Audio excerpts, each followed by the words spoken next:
Hi అండి. మేము గుంటూరొచ్చాం. మీకు తెలిసిందే ఆల్రెడీ ముందు వీడియో చూసే ఉంటారు. 5థ్ తారీఖు నైట్ 7:30కి మేము ట్రైన్ ఎక్కితే, 6 తారీఖు మార్నింగ్ 4:30కి అంతా మేము గుంటూరొచ్చేసాము. అలాగే మార్నింగ్ అనమాట ఇది. మేము రూమ్ తీసుకున్నామని చెప్పాం కదండీ! ఆ వానరామ్ గారు వాళ్ళ కుక్క అనమాట. చూసారా ఎంత పెద్దగా ఉందో. దాని పేరు ప్రొఫీ అంట. దానికి అయితే మంత్లీ దాని ఫుడ్డే కేవలం 20,000 అవుతుంది అంట. ఇప్పుడు మేము మందిరం చూడడానికి వెళ్తున్నాము. గోరింట్ల దగ్గర ఉన్న ఊసన్న గారి మందిరం చూడడానికి వెళ్తున్నాము. అలాగే ఏసన్న గారి సమాధి కూడా ఈ వీడియోలోనే మీకు చూపిస్తాను. గుంటూరు రైల్వే స్టేషన్‌లో దిగితే గోరింట్ల ఊసన్న మందిరం దగ్గర తీసుకెళ్ళండి అంటే ఏ అన్నైనా ఆటో డ్రైవర్ తీసుకొనొస్తారు. రైల్వే స్టేషన్ నుంచి ఈ మందిరం దగ్గర రావడానికి రూ. 30 ఛార్జ్ అనమాట. ఈ చర్చ్ ఎక్కడో లేదండి. రోడ్ పాయింట్ అనమాట. రోడ్డు పక్కనే ఉంటది. చాలా పెద్ద చర్చ్ ఇది. లోపలికెళ్ళి చూద్దాం ఒకసారండి. నేనైతే ఇది ఫస్ట్ సారి చూడడం. మీరైతే ఎప్పుడైనా చూసారేమో కామెంట్ చేయండి. చాలా చాలా చాలా బాగుంది మందిరము. ఈ 48వ గుడారాల పండుగలో చాలా జనం వచ్చారండి. ఎంత అంటే 8 లక్షల మంది పైగా జనాలు వచ్చారనమాట. లెక్కకైతే 8 లక్షలు అనేసి వచ్చింది. ఇంకా ఎంతమంది వచ్చారో చెప్పలేమనమాట. అంత జనం. ఇలాంటివి చూడడానికి మన 2 కళ్ళు సరిపోవండి. నిజంగా ఇలా టీవీలో చూడడం, యూట్యూబ్‌లో చూడడం కాదు గానీ, లైవ్‌లో అక్కడికి ఆ గుంటూరు గుడారాల పండగకి వెళ్ళి చూస్తే మన కళ్ళు సరిపోవు. అంత ఆనందంగా పరలోకం అక్కడే ఉందేమో అనిపిస్తది. చూసారు కదా యేసన్న గారి మినిస్ట్రీ చాలా పెద్ద మినిస్ట్రీ. నేనైతే ఫస్ట్ సారి చూడడం అనమాట. చాలా చాలా చాలా పెద్ద మందిరం. చాలా బాగుంది కూడా. చూడండి ఇక్కడ చిలకలు, కుందేళ్ళు, కోళ్ళు, మేకలు. ఇదో మేకలు మేకలు కూడా ఉన్నాయి ఇక్కడ. పావురాలు చూసారా? చూపిస్తాను చూడండి. బాతులు చూసారా? తెల్లగా ఉన్నాయి బాతులు అన్నా. బాతు బాతులు ఇక్కడ తాబేలు ఉన్నాయి.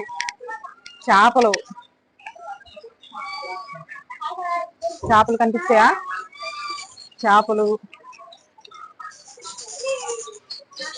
లవ్ బర్డ్స్,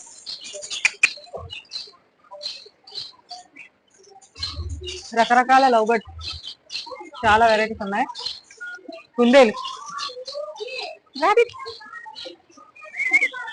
పడుకుంది ఇంకా నిద్ర మాత్రం వదలలేదు. హంస, కోడి,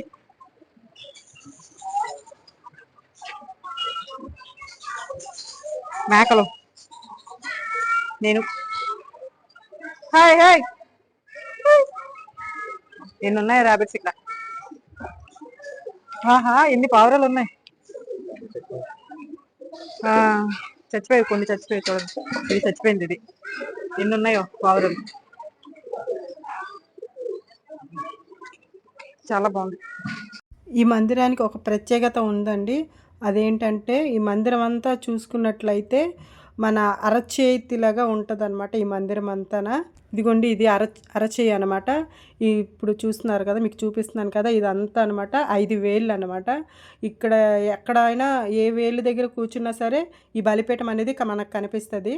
బలిపీఠం అనేది అరచేతిలో ఉంటుంది అనమాట. మిగతా వేళ్ళు అన్ని దగ్గర ప్రజలందరూ కూర్చుంటారు. మనకి ప్రత్యేకంగా బలిపీఠం అనేది అరచేతుల్లో ఉంటుంది. చాలా చక్కగా ఉన్నదనమాట. చాలా చాలా చాలా బాగుంది. అది ప్రత్యేకంగా బలిపీఠం దగ్గరికి చూస్తేనే మనకి అది కనిపిస్తుంది. చూసారు కదండి ఎంత జనం ఉన్నారో. 48వ గుడారాల పండగకి వీళ్ళందరూ వచ్చిన వాళ్ళే. ఇక్కడ మందిరం దగ్గర ఇక్కడ రెస్ట్ తీసుకుంటారు. పగలంతా ఇక్కడ రెస్ట్ తీసుకుంటారు. సాయంత్రం అయితే లేమల్లె అని గ్రామం దగ్గరికి గుడారాల పండగ అక్కడ అవుతుంది. అక్కడికి వెళ్ళి దేవుని వాక్యం వింటారు, దేవునికి ఆరాధన చేస్తారు. పగలంతా అంటే ఈ మందిరంలో ఉండి లైవ్లో చూస్తారనమాట. వీళ్ళందరూ ఒక్క ఊరిలో అయితే కాదండి, ఎక్కడెక్కడి నుంచో ఏ ఊర్ల నుంచో ఎంతెంత దూరం నుంచి వచ్చిన వాళ్ళే అందరూ. మేము కూడా అలాగే వైజాగ్ నుంచి వెళ్ళాము. అలాగే ఎక్కడెక్కడి నుంచో వచ్చిన వాళ్ళు అనమాట. నిజంగా యేసన్న గారు చేసిన పరిచర్య ఇప్పుడు ఎంత కనబడుతుందంటే ప్రపంచం. అలాంటిది మన కళ్ళతో చూడాలండి. నిజంగా వీలైతే వచ్చే సంవత్సరం ఎలాగైనా మీరు కూడా మాతో పాటు రండి, చూడండి మీరు కూడానా. యెహోవా యందు ఆనందించటం వలన మీరు బలము పొందుదురు. తాగడానికి వాటర్ ఇక్కడ వాటర్ ఉంది. అక్కడ కూడా వాటర్ ఉంది. వస్తున్న పేరు వెనక నుంచి చూపిస్తున్నాను, ఫ్రంట్ నుంచి కూడా చూపిస్తాను. పైన కనబడుతుంది కదా, నీతి అను నా దక్షిణ హస్తముతో నిన్ను ఆదుకొందును.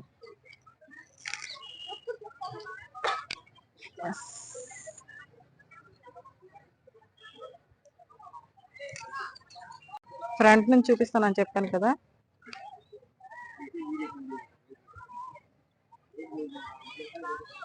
ఎంత బాగుందంటే చాలా చాలా చాలా బాగుంది. గార్డెన్ కూడా చాలా బాగుంది. చాలా పెద్ద చేసేది. బయట చూడండి ఎంత బాగున్నాయి ఫ్లవర్స్. రకరకాల పువ్వులు, వైట్ గులాబీ, పింక్ గులాబీ, రెడ్ గులాబీ, రకరకాల గులాబీ పూలు ఉన్నాయి. ఇవి పెట్టుకుంటే చాలు, ఇంకా నిజం పూలు పెట్టుకోవాల్సిన. ఇప్పటి వరకు ఏసన్ గారి మందిరం చూశారు కదండి. ఇప్పుడు ఏసన్ గారి సమాధి దగ్గరికి వచ్చామన్నమాట. అది కూడా మీకు చూపిస్తాను. ఈ సమాధి ఎక్కడ ఉందంటే చర్చి పక్కనే ఉంటుందన్నమాట. కాకపోతే కొంచెం లోపలికి వీధుల్లోకి వెళ్ళాలి. మేము అక్కడికి ఇప్పుడు వచ్చాము. ఇదిగోండి, ఇదే ఏసన్ గారి సమాధి. అతని సమాధితో పాటు చాలా ఇక్కడ సమాధులు ఉన్నాయండి. ఈ సమాధి ఎక్కడ ఉందంటే ఊరికి మధ్యలోనే ఉన్నదండి. చుట్టూ చూసుకున్నట్లయితే ఇల్లులే ఉన్నాయన్నమాట. గుడారాల పండుగకి వచ్చిన ప్రతి ఒక్కరూ ఇక్కడ ఏసన్న సమాధి చూడటానికి వస్తారు. ప్రత్యేకంగా అక్కడ మోకరించి ప్రార్థన కూడా చేసుకుంటారు. ఇక చూసారా, చాలామంది వచ్చి మోకరించి ప్రార్థన చేసుకుంటున్నారు. అలాగే మేము కూడా మోకరించి ప్రార్థన చేసుకున్నాం. ఏసన్న గారి సమాధితో పాటు చాలా సమాధులు ఇక్కడ ఉన్నాయి. ఏసన్న గారి సమాధి పక్కనే చూసారా, 3 ఫొటోస్ ఉన్నాయి కదా, వాళ్ళ ఫ్యామిలీ మెంబర్స్ అంట. అలాగే ఏసన్న గారు అక్క కూడా సమాధి ఉంది. అది కూడా మీకు ఇక్కడ చూపిస్తాను చూడండి. ఏసన్న గారు సమాధి వెనకాలే అంటే ఏసన్న గారు వాళ్ళ అక్క మేరీ గారు అంట, వాళ్ళ సమాధి ఉంది. ఇదిగోండి చూపిస్తున్నాను కదా, అదే ఏసన్ గారు వాళ్ళ అక్కగారి సమాధి. ఏసన్ గారి సమాధులు ఉన్నాయి కదా, ఇంకా పక్కనేంటి ఇన్ని సమాధులు అని అనుకుంటున్నారు కదా, అది ఏసన్న గారు సమాధి పక్కన ఫ్యామిలీ మెంబర్స్ కావచ్చు, అలాగే ఓసన్న మినిస్ట్రీలో సేవ చేస్తున్న దైవ సేవకులు దేవుని యందు నిద్రించిన తర్వాత ఇక్కడే చుట్టుపక్కల సమాధి చేశారన్నమాట. నేనైతే ఒక్కొక్కటి హోసన్న మినిస్ట్రీకి సంబంధించినవన్నీ చూస్తున్నాను, అలాగే మీకు కూడా చూపిస్తున్నాను. మీరు కూడా నాతో పాటు చూసినందుకు చాలా సంతోషం. మీకు ఈ వీడియో నచ్చినట్లయితే లైక్ చేయండి, షేర్ చేయండి, సబ్స్క్రైబ్ చేయండి. Thank you so much. ఇంకా గుంటూరు కోసం ఇంకా మళ్ళీ ఇంకా కొన్ని వీడియోలు పెడతానన్నమాట. మీరు చూస్తూనే ఉండండి.